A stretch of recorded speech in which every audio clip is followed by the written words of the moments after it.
You're listening to the Corbett Report.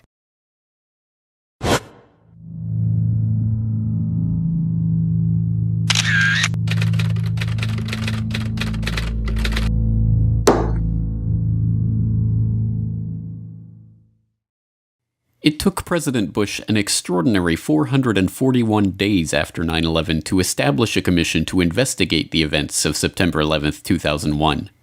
And it was not just the case that Bush was slow in acting.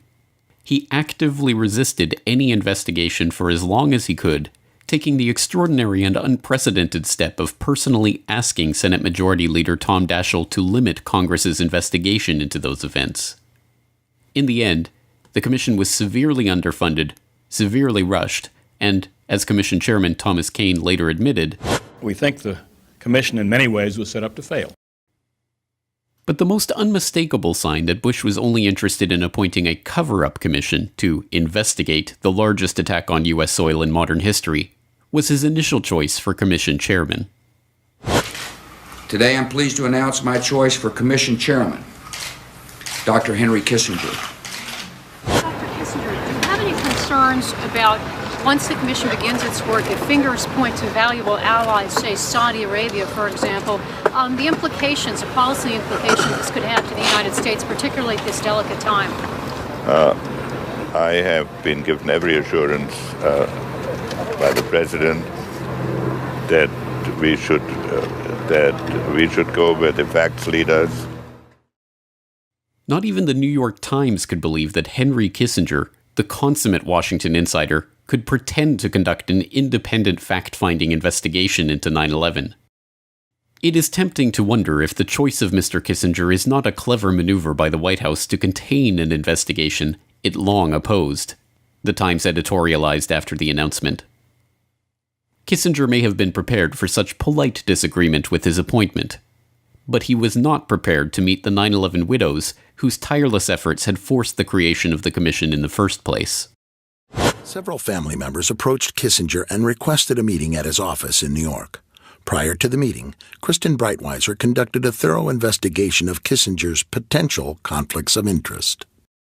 Probably much to the chagrin of some of the people in the room, Lori asked some very pointed questions. Would you have any Saudi American clients that you would like to tell us about? And he was very uncomfortable, kind of twisting and turning on the couch. And then she asked whether he had any clients by the name of Bin Laden. And he just about fell off his couch. Former Secretary of State Henry Kissinger stepped down from the position Friday. We thought the meeting went well. Kissinger was dethroned, and the commission went ahead under Chairman Thomas Kean and Vice Chair Lee Hamilton. But while Kissinger's appointment and resignation received all the attention, the White House was busy slipping another agent into the commission through the back door. In January of 2003, just weeks after Kissinger stepped down, it was quietly announced that Philip D. Zelikow would take on the role of executive director. As executive director, Zelikow picked the areas of investigation, the briefing materials, the topics for hearings, the witnesses, and the lines of questioning for witnesses. In effect, this was the man in charge of running the investigation itself. So who was Philip Zelikow? The Commission's press release announcing his position described him as a man of high stature who has distinguished himself as an academician, lawyer, author, and public servant. Although they noted his position at the University of Virginia and his previous role as executive director for the National Commission on Federal Electoral Reform, curiously missing from this brief bio are the multiple conflicts of interest that show how the Bush administration essentially put one of its own in charge of investigating how the Bush administration failed on 9/11. In 1995, Zelikow co-authored a book with Bush's national security advisor, Condoleezza Rice. He was part of the transition team that helped the Bush administration take over the White House from the Clinton administration. He was even a member of Bush's post-9/11 Foreign Intelligence Advisory Board. But perhaps most incredibly, Zelikow actually authored the Bush administration's 2002 national security strategy that outlined the preemptive war doctrine that would be used against Iraq.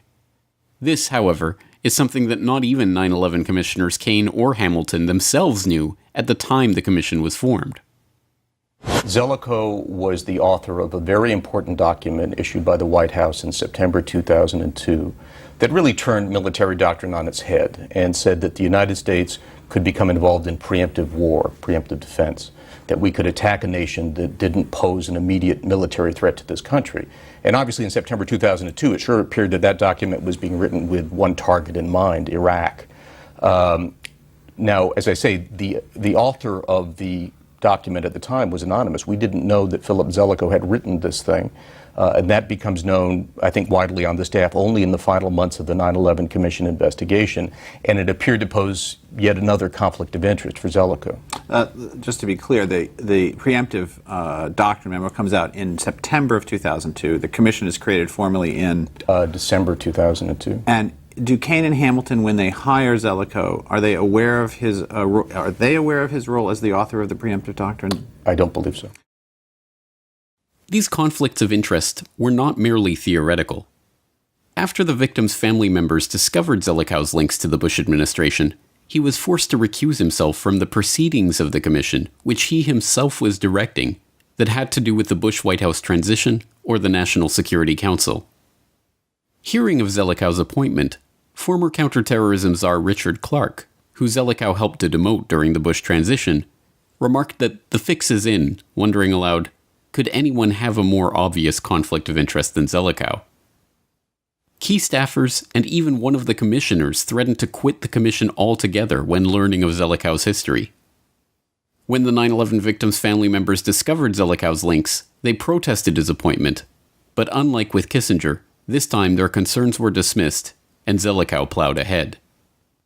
As even Zelikow himself admits, his ties to the very figures he was supposedly investigating are a legitimate concern, and any real investigation of the 9/11 cover-up would begin with him.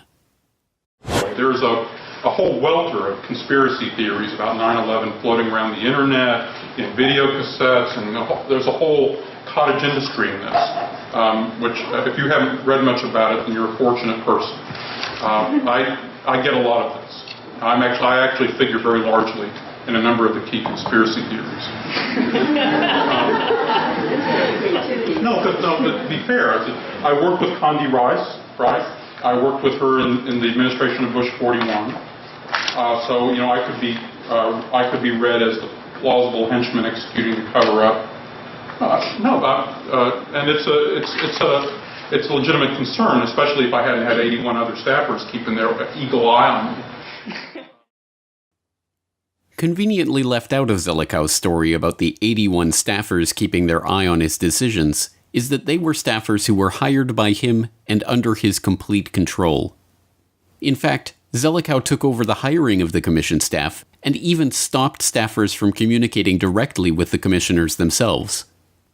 In the first few months, the 9/11 commissioners themselves rarely even visited the commission because Zelikow denied them their own offices or the ability to hire their own staffers. The most remarkable example of Zelikow's dictatorial control came in March 2003, just 3 months after the Commission's 16-month investigation began. It was at that time, before the Commission had even convened a single hearing, that Zelikow, along with longtime associate and Commission consultant Ernest May, co-wrote a complete outline of the final report.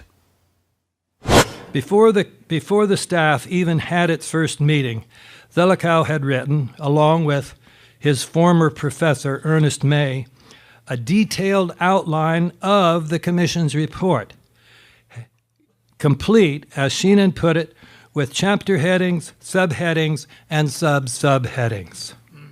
When Kane and Hamilton were later shown this outline, they worried that it would be seen as evidence that the report's outcome had been predetermined. So the three of them decided to keep it a secret from the rest of the staff. When the staff did finally learn about this outline a year later, they were alarmed. Some of them circulated a parody entitled The Warren Commission Report Preemptive Outline. One of its chapter headings read, "Single bullet, we haven't seen the evidence yet, but really, we're sure."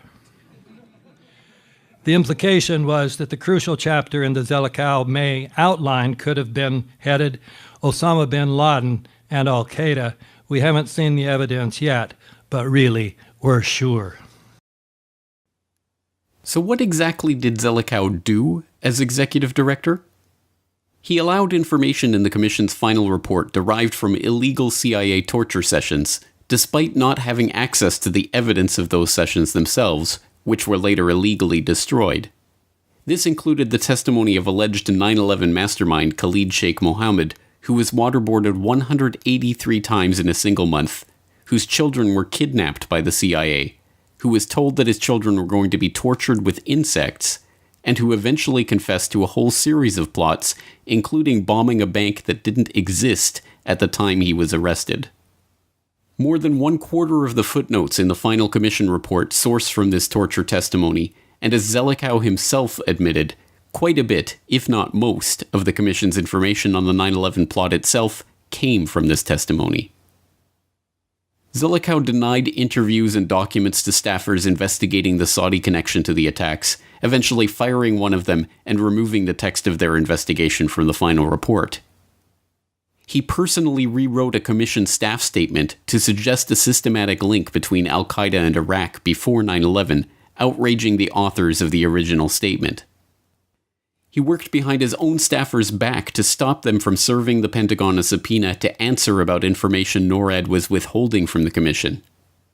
He sat on a proposal to open a criminal investigation into FAA and military officials who lied to the Commission for months, and then forwarded that proposal not to the Justice Department, who could have brought criminal charges, but to the Inspector General, who could not.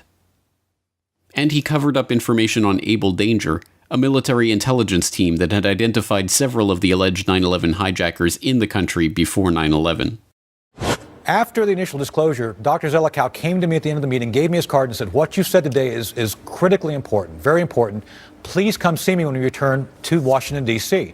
I returned to Washington, D.C., January of 2004, call in, they say, "We want to see you, stand by." Nothing happens. A week goes by. I call again. They say, "We don't need you to come in. We have all the information on Able Danger we need. Thank you anyway." And that was where it ended. All right, so the information that you told Dr. Zelikow in Afghanistan about the CIA interfering with your ability to provide actionable intelligence to the United States government, intelligence that might have helped them find out who caused 9/11, you were not permitted to testify about. That's correct. Okay.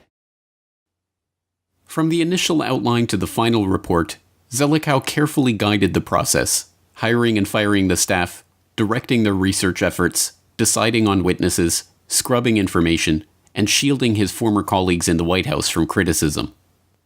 But perhaps more remarkable than the fact that the fix was in from the moment he took over the commission and began working on the predictive outline of the final report, is that he had in fact written about 9/11 and its eventual aftermath in 1998, 3 years before September 11th. In an article entitled Catastrophic Terrorism, Tackling the New Danger, written for the Council on Foreign Relations Foreign Affairs in November 1998, Zelikow and co-authors Ashton Carter and John Deutsch ask readers to imagine a catastrophic act of terrorism like the destruction of the World Trade Center. Like Pearl Harbor, the event would divide our past and future into a before and after. The United States might respond with draconian measures scaling back civil liberties, allowing wider surveillance of citizens, detention of suspects, and use of deadly force. More violence could follow, either future terrorist attacks or U.S. counterattacks. Belatedly, Americans would judge their leaders negligent for not addressing terrorism more urgently. Zelikow's amazing prediction becomes somewhat less remarkable when we learn his own self-described expertise in the creation and management of public myth.